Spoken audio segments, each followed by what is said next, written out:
All this week, we've been giving you advice on how to help you survive a divorce. While the divorce rate in America has actually been on the decline for the last 2 decades, between 40 and 50% of all marriages don't make it to until death do us part. And the toll it takes on a family can last a lifetime. That's right. And joining us live now with answers to some of your questions about divorce is Dr. Fran Walfish. She is a family psychotherapist and author of the book, The Self-Aware Parent: Resolving Conflict and Building a Better Bond with Your Child.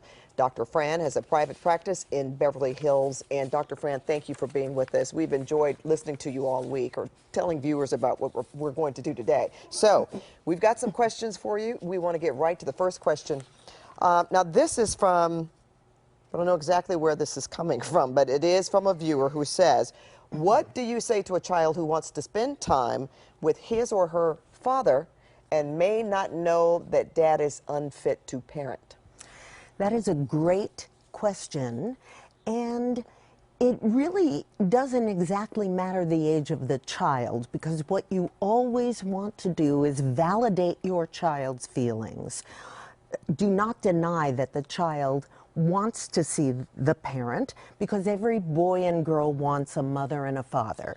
So first, validate your child's feelings by saying something like, I hear how much you want to see daddy, and I think daddy wants to see you too. Your daddy loves you. That's one. Number two, never lie to your child. Always tell an age-appropriate version of the truth. So what you can say is, there are all kinds of fathers. Some daddies like to make babies, and other daddies like to make babies and change diapers and feed them and take them to school. That's a good one. And there are all kinds. And you've got a mom who likes doing the whole thing. And it's hard, it's disappointing when you don't have both. The other thing you can do is have your child write a letter. It's extremely helpful. When your child writes the feelings out and expresses them, it's freeing. It's a therapeutic experience. It gets those feelings out and doesn't build them up. The other thing you can do is have your child do an exercise that we practice in my office called the empty chair exercise, where the child talks to an empty chair as if the father were sitting in the chair and says everything he or she wishes he could say to that dad, including questions. Why were you not there for me? Why aren't you here? Every child wonders, am I not lovable? Yes. So those are questions the child needs to ask, and the mother, as she listens, gets a window into the psychological conflicts the child is struggling with.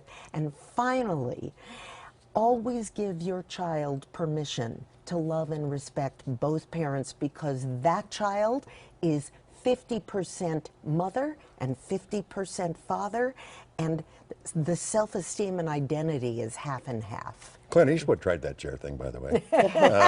How soon should you introduce a new boyfriend or girlfriend to your child after the divorce? Great question. I deal with that all of the time. Not quickly. And the reason is, you know, the child already experienced a ripping away, a loss of a parent in the divorce. And what happens is, if, first of all, when you introduce a new boyfriend or girlfriend, it creates a lot of ambivalence in the child. Sure. You know, it's my mommy or my daddy, I don't want to share you, they were all mine.